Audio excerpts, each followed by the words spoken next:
Brak!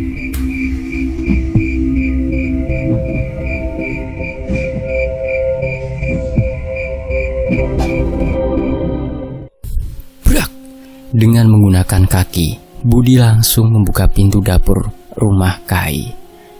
"Sudah tidak ada, Gam," ucap Budi ketika tidak mendapati bekas jasad Mak Nur. Gama dengan cepat diikuti langkah Iman menuju kamar yang terdapat sumur tua, tempat di mana Mang Tatang sebelumnya dikubur oleh Budi. "Sama, Bud, Tatang sudah tidak ada," tegas Gama ketika melihat tumbukan tanah dan lubang itu sudah tak berisikan Mang Tatang. "Berarti sudah dijemput bersamaan dengan Mang Taya dan Teh Denok. Tentu tempatnya bukan rumah ini," jawab Gama. "Maaf, aku masih penasaran Pak Gama. Pak Budi, dahulu ibu memberikan kunci ini untuk apa?" tanya Iman sambil mengeluarkan sebuah kunci dari dalam saku celana. "Apa itu yang kamu dapatkan juga bersama baju pengantin Ibu Sari?" jawab Gama. Iman hanya mengangguk, apalagi kini baju pengantin sudah tak lagi berada di tangannya. Baju pengantin itu seharusnya satu pasang antara mempelai pria dan wanita. "Berarti, Bud, kamu paham kan?" lanjut Gama. Budi langsung bergerak cepat mendobrak semua pintu kamar yang ada di rumah kayu, diikuti langkah Gama dan Iman. "Tunggu Pak Budi, aku baru sadar. Semua lemari di rumah ini hampir sama dengan lemari di rumah gubuk yang waktu itu ibu dan aku tempati," ucap Iman sambil menatap kosong ke arah lemari, sebuah kamar yang pernah Mak Sutiah tempati. "Tinggal satu kamar depan yang tersisa, Gam," sahut Budi. "Dobrak," tegas Gama. Ketika tangan Budi berada tepat di gagang pintu, ia menggerakkannya perlahan. "Krekat!" "Tidak terkunci," ucap Budi. "Beberapa kali sosok penampakan ibu berasal dari kamar sini, Pak Gama," sahut Iman, kembali mengingat semua kejadian yang sudah ia alami. Ketika pintu kamar depan terbuka lebar, keadaan kamar sudah berantakan dengan tanah yang bercampur dengan tembok. Posisi ranjang sudah bergeser dari tempatnya. Begitu juga dengan pintu lemari yang sudah terbuka. Di sini mungkin jasad Ibu Sari dikubur setelah dibawa mayatnya dari kuburan 6 tahun lalu, ucap Budi curiga. Kepala Iman mengangguk bak memahami apa yang sudah terjadi. "Tapi ini bukan ukuran lubang jasad manusia, Bud," jawab Gama. Dibuntuti rasa penasaran dalam diri Iman yang masih memegang kunci di tangan, ia melangkah mendekat ke arah lemari dengan perlahan memasukkan kunci itu ke dalam lubang. Ceklek, ceklek. "Benar, lemari yang sama," ucap Iman sambil beberapa kali memutar kunci lemari. "Artinya Soma menyimpan baju pengantinnya di lemari ini, Man. Kamu paham kan?" jawab Gama. "Paham, Pak. Berarti benar ritual punggel ireng itu tidak akan berhenti," ucap Iman melihat Budi terus memperhatikan lubang. "Jelas ini bukan lubang untuk mayat manusia, Gam, kecuali tanpa kepala," tegas Budi. Iman berusaha mengatur nafasnya yang sudah tidak tenang. Segala bayangan buruk yang sudah menimpa ibunya sejak hidup sampai mati menjadi mayat semakin terasa menyakitkan. Jika ibu dibawa mayatnya dari kuburan 6 tahun lalu, kemudian dikuburkan di bawah ranjang, berarti tanpa kepala. Apa itu syarat dari punggel ireng, Pak Gama? "Soma dan Jumhadi biadab," ucap Iman. "Kita belum bisa pastikan. Tapi luka di punggung kamu sudah mempertegas dari mana kamu berasal, Man," sahut Gama tiba-tiba setelah mengusap punggung Iman agar membuat dirinya tenang. Iman hanya menganggukkan kepala, bak bertanda setuju dengan ucapan Gama. Jarum jam di tengah rumah sudah menunjukkan pukul 1 dini hari, bersamaan benang merah tentang kehidupan dan kematian Ibu Sari Puspa dengan perlahan Iman kantongi. "Tunggu, Mang Idim telepon, mungkin Kyai Tasrif dan Ki Dudui sudah kembali," ucap Gama, terasa bergetar handphone dalam saku celana. "Assalamualaikum, Mang." "Gama, cepat ke rumah Kyai Tasrif. Keadaan Mang Aib dan Neng Tari dalam kritis." "Ini Gama sudah bersama Iman, Mang." "Baik, Gama segera kembali." "Apa kakek sudah kembali?" "Sudah, cepat pulang dulu." Budi yang mendengar suara Mang Idim panik membuat ia hanya menganggukkan kepalanya berkali-kali. Gama, apa boleh aku datangi saja rumah Kubuk Julhamdi dan aku bakar semuanya beserta mayat mereka semua? Ucap Budi dengan tatapan dingin. Tunggu perintahku, Bud. Awasi rumah ini. Ayo Iman, ikut, jawab Gama.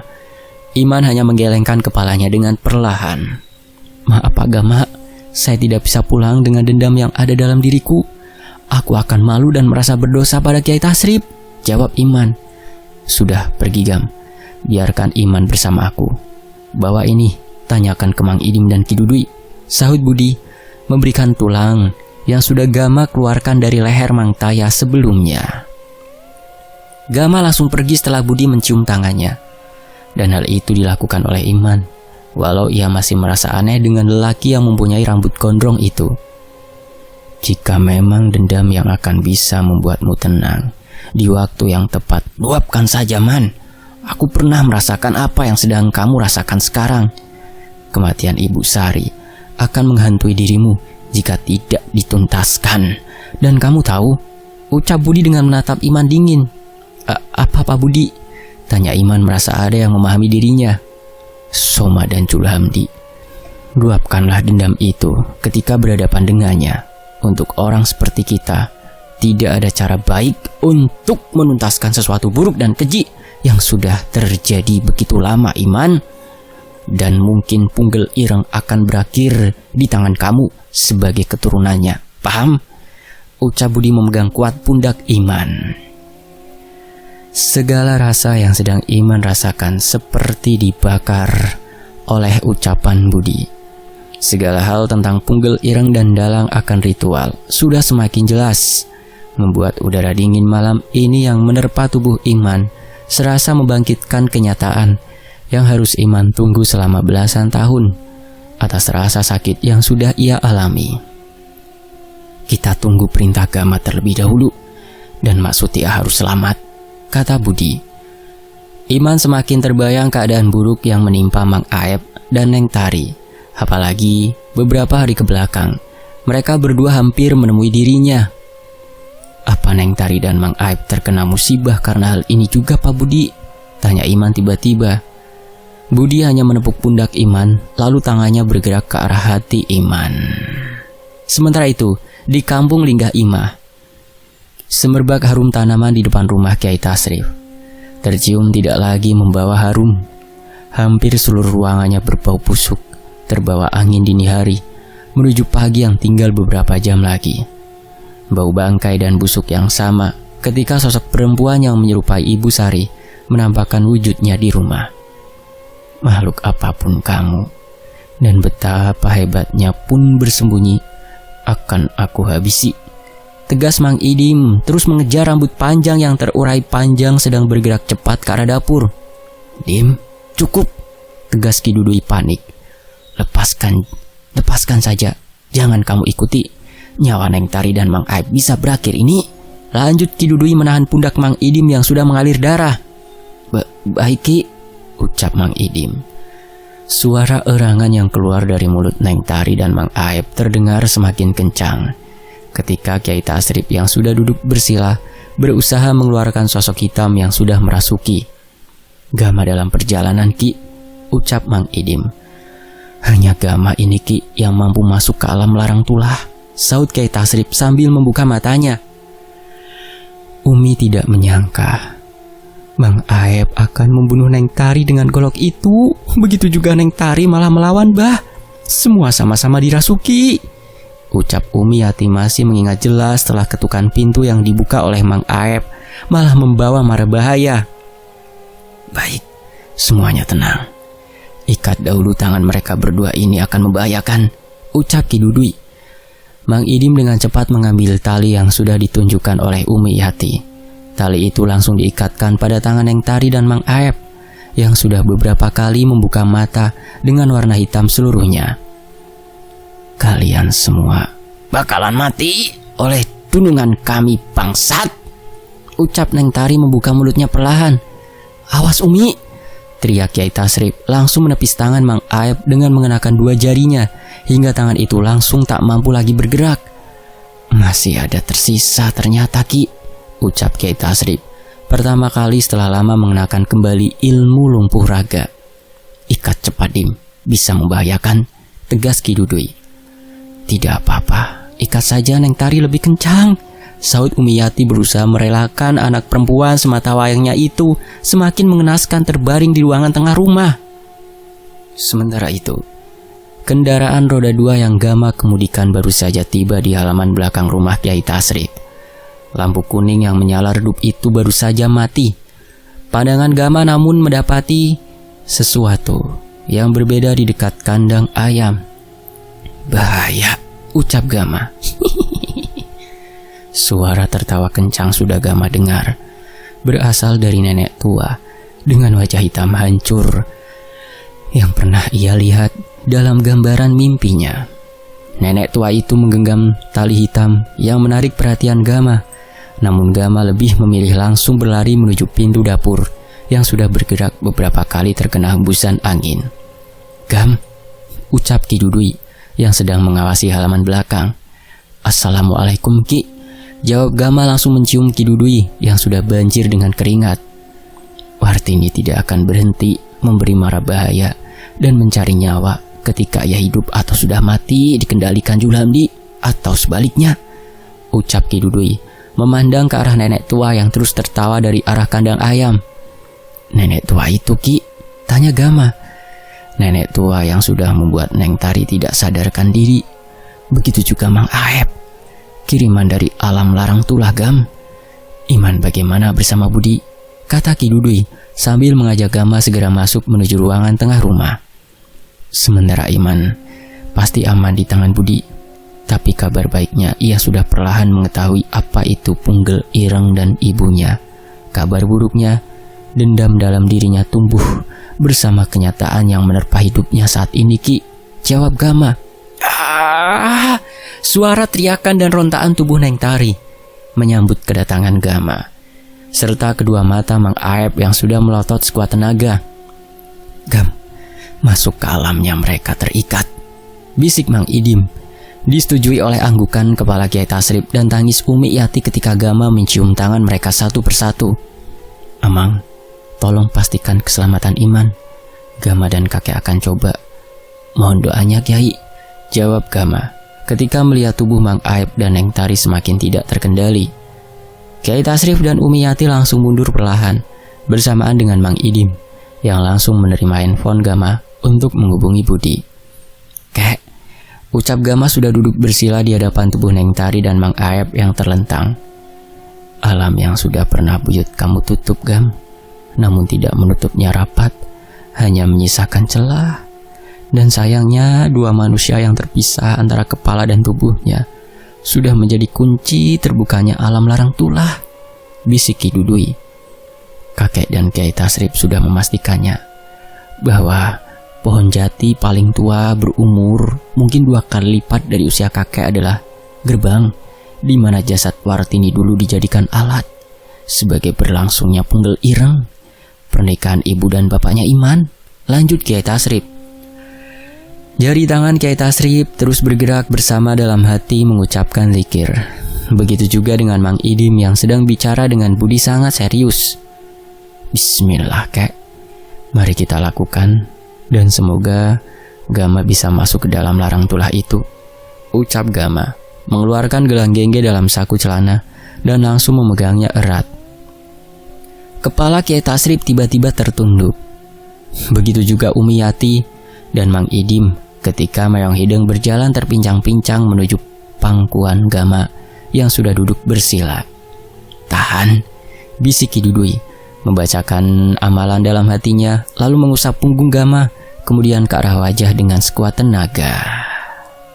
Di sisi lain, suara nyanyian beserta tabuhan alat musik tradisional pada acara hajatan langsung Gama dengar jelas ketika matanya semakin terpejam lelap. Hanya gerakan-gerakan kecil Mayong Hideng yang berada di pangkuannya itu yang terasa. Beberapa perempuan sedang berdiri berjajar di depan rumah gubuk mengenakan pakaian pengantin putih penuh renda. Baju pengantin yang sama dengan warisan Ibu Sari kepada Iman, kata Gama mengingat kesaksian Budi di rumah kayu. Teriakan kencang kesakitan berasal dari perempuan dari dalam gubuk terdengar kencang. Namun disambut oleh suara tertawa perempuan lainnya dari luar. Apa yang sudah terikat di alam itu tidak bisa lepas lagi, Gama. Itu alam sudah terikat. Sebuah usapan dari halusnya sorban putih mengenai pundak Gama, dan suara yang sudah tidak asing lagi. Maaf Buyut, Gama belum paham. Lihat dulu saja. Kamu tidak akan bisa melangkah, hanya cukup melihat dari sini, terkecuali. Satu persatu perempuan mengenakan pakaian putih khas pernikahan itu masuk ke dalam gubuk. Namun sama sekali tak pernah ada yang kembali, kecuali suara teriakan kesakitan. Iman, teriak Gama. Lain. Eta nu ngajadikan Wartini dunungan. Itu yang menjadikan Wartini dunungan. Bagian punggung yang sudah terdapat goresan luka panjang itu tiba-tiba masuk ke dalam gubuk. Mengenakan baju putih penuh renda sambil tertawa terbahak-bahak. Kemudian dengan cepat ia keluar dengan membawa 2 kepala perempuan yang masih mengeluarkan darah merah segar menetes, lalu dilemparkan ke arah pohon besar. Liang sesembahan, gerbang persembahan, tali ireng yang ditempati Wartini itu, Gama. Dari arah pohon besar itu yang terus-menerus dilemparkan kepala perempuan, Gama melihat Neng Tari dan Mang Aep yang terikat tali hitam dengan wajah pucat dan pandangan kosong seperti kehilangan arah dan kesadaran. Saukur getih katurunan nungges nyieun perjanjian nu bisa ngabatal kena Gam. Hanya darah keturunan yang sudah membuat perjanjian yang dapat membatalkannya, Gama. Lihat. Lubang-lubang di sekitaran gubuk itu kemudian digali oleh 2 orang yang sudah pernah Gama lihat wujudnya. Tubuh-tubuh perempuan tanpa kepala itu dimasukkannya ke dalam lubang yang tidak terlalu dalam. Kemudian seorang nenek tua dengan memegang tali hitam itu mengikatnya pada perut 2 lelaki lainnya yang sedang tersenyum. Waktuna eta dibuka pasarepna. Waktunya dibuka ketika matahari mulai terbenam. Tidak boleh berjumpa dengan pagi. Kalau tidak, tali ireng bakal mengikat nyawa-nyawa lain yang jadi persembahan punggel ireng. Gama paham Buyut, ikatan ireng harus dilepaskan untuk menyelamatkan anak Kyai Tasrif, dan kepentingan Iman akan selesai di tempat itu. Waktunya tidak banyak, ucap Gama perlahan. Suara Kilang Samana sudah tidak lagi Gama dengar, namun suara tertawa dari Ki Jul Hamdi dan Pak Soma yang kini bergantian dengan Wartini. Mual aya, tidak akan ada yang bisa menandingi punggel ireng. Semua nyawa perawan yang kamu nikahi bakal menjadi tumbal saya. Suara teriakan Nyai Wartini hanya membuat Gama terdiam, sambil terus memastikan sosok dari balik pohon besar dengan api yang menyala semakin terang, dan kuburan jasad tanpa kepala itu semakin cepat dilakukan. Bahaya, teriak Gama ketika ingat bahwa hal yang sama bisa saja menimpa keluarganya di rumah. Awas Iman, teriak Gama ketika tiba-tiba Iman berlari membawa pisau ke arah belakang tubuh Pak Soma. Namun sebelum ia menusukkan di luka punggung itu, kepala Iman tiba-tiba terkena sayatan pedang di tangan Ki Jul Hamdi, hingga kepalanya itu menggelitik di depan Pak Soma. Gam, minum cepat, minum, tegas Ki Dudui.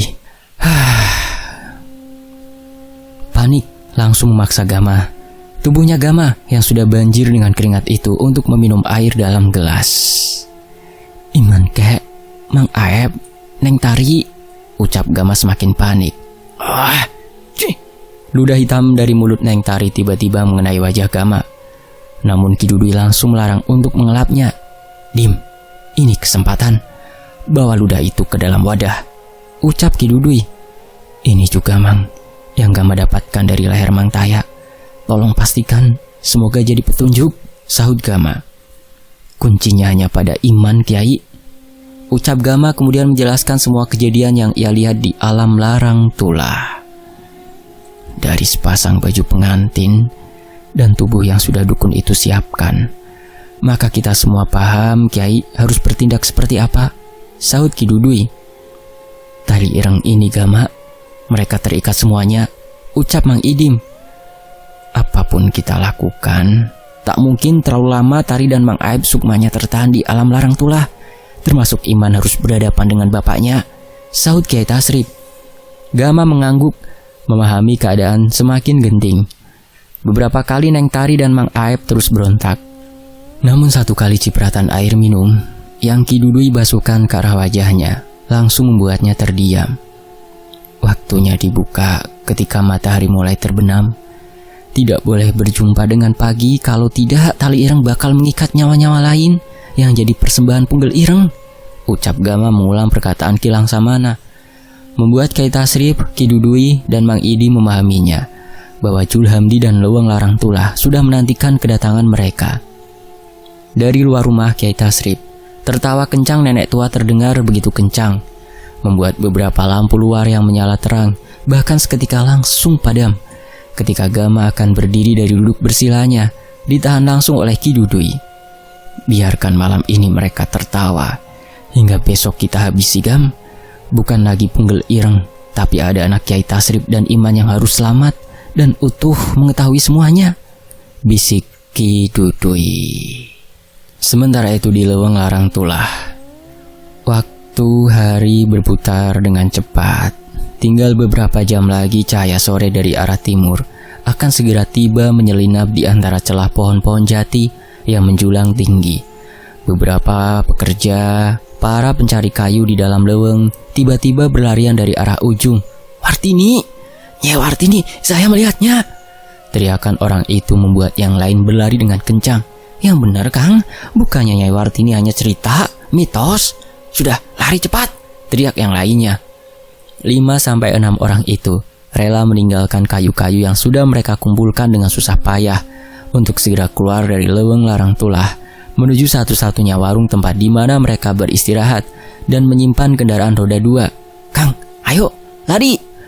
Orang yang pertama kali melihat Nyai Wartini dengan mengenakan kebaya hitam itu tiba-tiba merasa kakinya tak mampu lagi melangkah.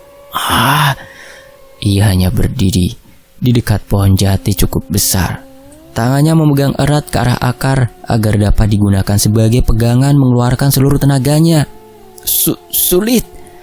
Tiba-tiba sebuah tangan hitam menggenggam tangan orang itu hingga ditariknya sangat kencang, membuat kepala orang itu terbentur ke arah pohon jati. Lebih dari 3 kali kepala orang itu dibenturkan ke arah pohon, hingga pohon coklat itu menerima darah dari kepala. Ampun! Mata orang itu melihat jelas wajah perempuan hitam sambil pasrah tanpa bisa melepaskan kepalanya. "Tolong!" Seketika suara orang itu hilang, kalah dengan suara angin yang menerpa dedaunan dengan kencang. Wajahnya sudah tak lagi utuh, hanya tercetak garis pohon jati sampai terkapar tanpa nyawa, dan darah yang langsung dijilati perempuan berwajah hitam sampai tidak tersisa. "Suara barusan Pak Budi," ucap Iman. "Dari sana." "Emak yakin dari sana?"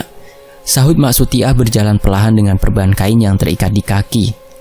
"Ayo Mak, ke sana. Tunjukkan jalan yang benar," ucap Budi.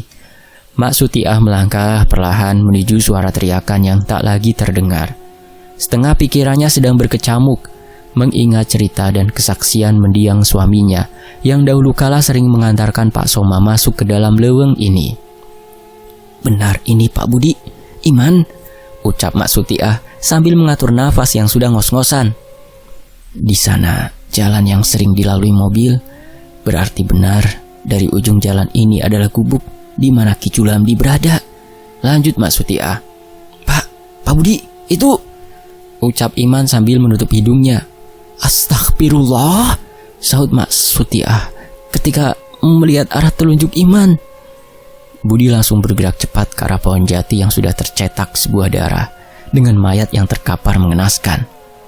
"Tanpa darah," ucap Budi.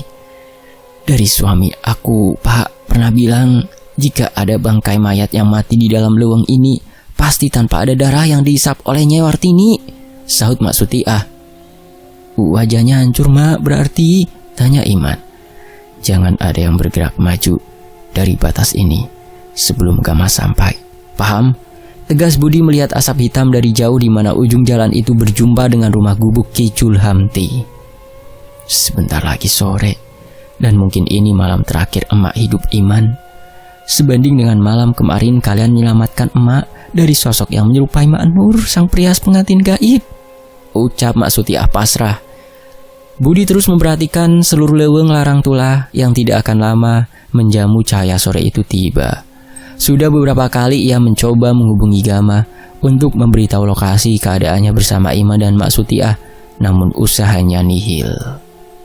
Budi, Iman, dan Mak Sutiah sudah berada di balik pohon jati yang berukuran cukup besar.